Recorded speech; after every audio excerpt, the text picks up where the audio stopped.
Andy, thanks for the intro. Great to be here.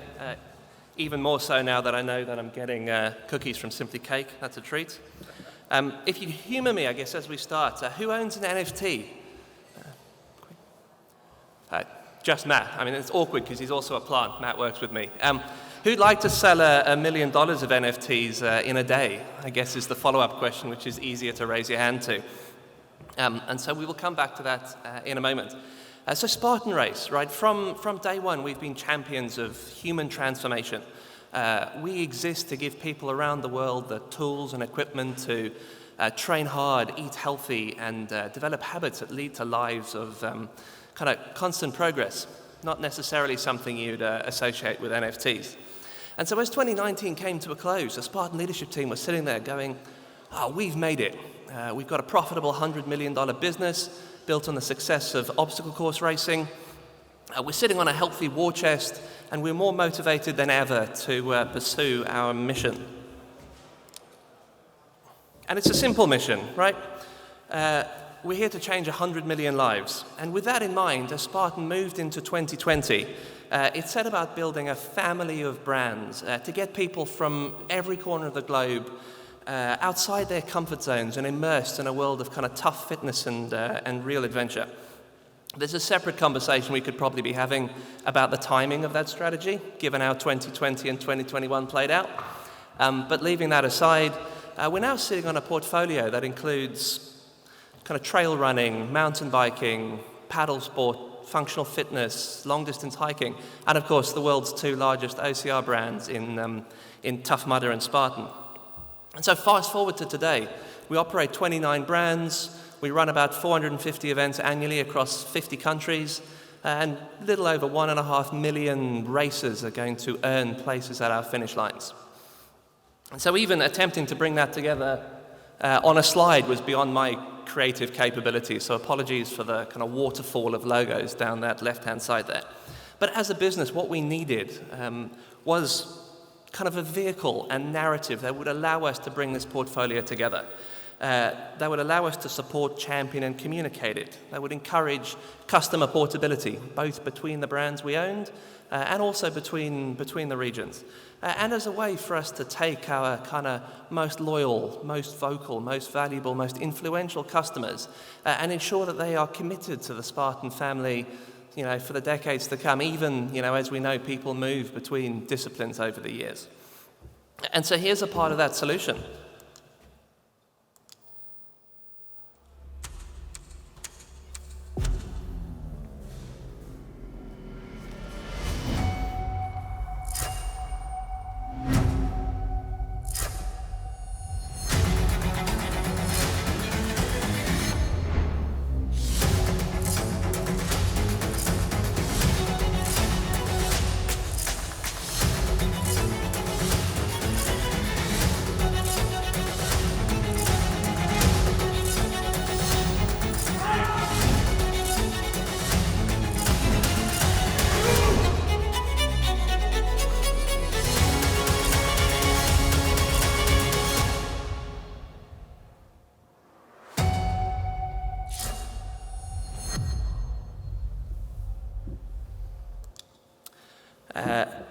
The Unbreakable Pass, what is it? It's an NFT with real-world utility. The owner enjoys unlimited access to all Spartan portfolio events worldwide for an initial 3-year period, and then they have the ability to earn 2 additional 3-year periods after that, completing certain activities, attending unique events, volunteering, recruiting incremental races, that type of thing. And beyond the core utility that the pass has, there are a number of other benefits. The stuff that you would expect, airdrops, merch discount, access to kind of unique events and networking opportunities, and then some stuff that is totally out there, such as the opportunity to have your name enshrined on and your ashes buried under a newly commissioned statue in Sparta celebrating the original 300. And I see some of the faces in the audience reflecting early customer reaction, which was like, statue's pretty cool, not sure how I'm going to explain to my partner that I'm getting buried in Greece. But more importantly, why make this an NFT at all? Seamless. Right, there are multiple benefits, but I wanted to touch on the four kind of main ones that really stand out to me. The first is that structuring this as an NFT allows for the owner to sell it if they no longer need it. And even more important than that, there are multiple existing secondary marketplaces on which to do so. And that's important to us for two reasons. The first is that it de-risks the purchase decision for the individual who doesn't know what their racing calendar is going to look like next year, let alone in 3 years or 9 years' time. And it also generates a kind of ongoing future revenue stream for us as we take a cut of kind of all those sales in the secondary market.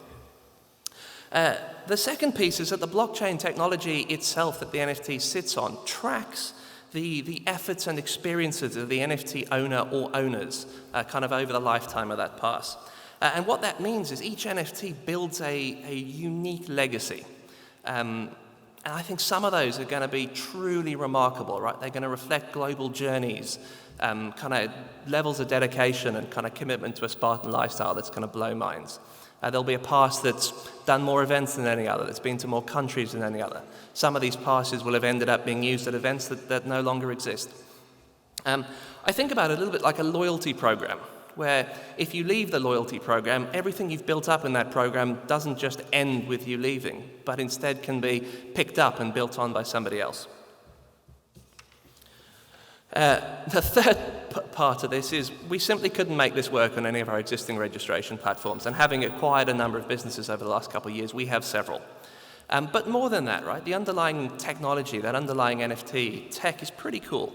And I treat art-based technology with a healthy degree of skepticism, although I enjoy a monkey on a skateboard as much as the next internet denizen. But we believe at Spartan in the value of utility-based NFTs. We believe that there is intrinsic value, and therefore it represents an interesting space.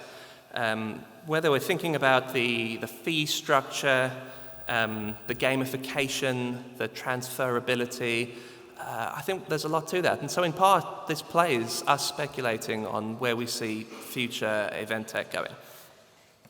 And then finally, right, the NFT space itself is interesting. It's still a little bit like the Wild West. There's an existing audience there with an awful lot of money, which we're quite happy to share in. And it's also an environment where, because of the maturity, its current maturity level, right, generating significant earned media exposure is much easier than via more traditional routes. Spartan launches NFT, gets an awful lot of coverage in a way Spartan launches fancy season pass. Nobody really cares. So what have we learned in this adventure of ours? Hello.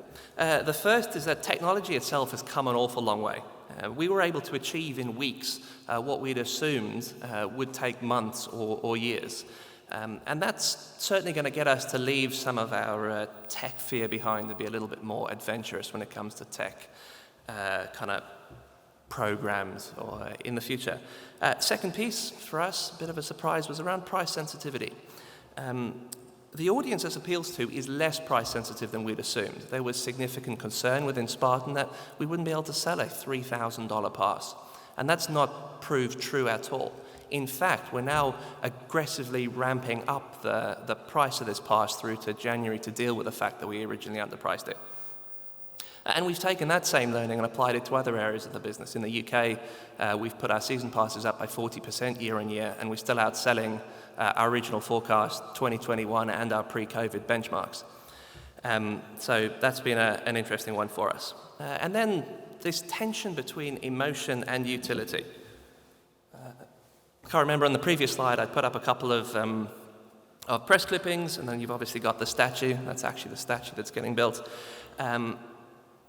Be Buried in Sparta is making a lot of noise, as you'd imagine. And with the exception of Gerard Butler, who is genuinely in solely to be buried in Sparta, for everybody else, it's, divisive, really. It's a distraction, potentially even off-putting, and it isn't what's driving the consideration at all. It's very much more the economics that's doing that. And so we're still trying to find the right balance between the emotional hooks, sweeping vistas, interesting global cultures, gravestones, and the more value-driven activity, just explaining to people what that looks like. However, there's just I'm yet to find a good way to make an Excel spreadsheet of a 3-year race calendar look good in a paid media advert. So that's a bit of a challenge. And then the final one on us is just about the resistance. We expected there would be some degree of resistance to moving into NFTs. And so we generated something that was unique, called a custodial wallet. Basically, someone who didn't want to own, cryptocurrency, didn't want to have their own wallet, we'd do it all for them. They could just pay with their credit card. We'd hold their NFT in a custodial wallet for them. And if they eventually, wanted to trade it in the future, we'd be able to facilitate that for them. Despite that, the resistance we got from the community was a significant surprise. They just didn't want to engage with. We couldn't even get them to move onto Discord, the platform. And this was the general skepticism. We think NFTs are a bit of a con, and then the just overt objection to, I just want to buy an event ticket from an event platform to run my event. And it took a significant investment in time. We were on the phone with large groups of customers pretty much daily for weeks. We were in the Discord channel daily, FAQs, all sorts of stuff. So big learning for us as we do this again is going to be to put equal weight into managing that kind of customer resistance to something new as it is the kind of technology of generating something new itself. So circling back to where we start then. The Unbreakable Pass has been an economic success in its own right. We did do a little over $1 million of sales on the first day, and that's continuing to tick along nicely through to January. But more importantly, it's proved a really effective vehicle for kind of driving the awareness and championing the breadth of the Spartan portfolio that we were looking at. And so the benefits we're already seeing in partnership interest, in kind of halo ticket sales, in campaign usefulness from having something like this, I think are going to outstrip the economic benefits over the years ahead. So it's been a fun adventure into NFTs, and we're looking forward to the next one.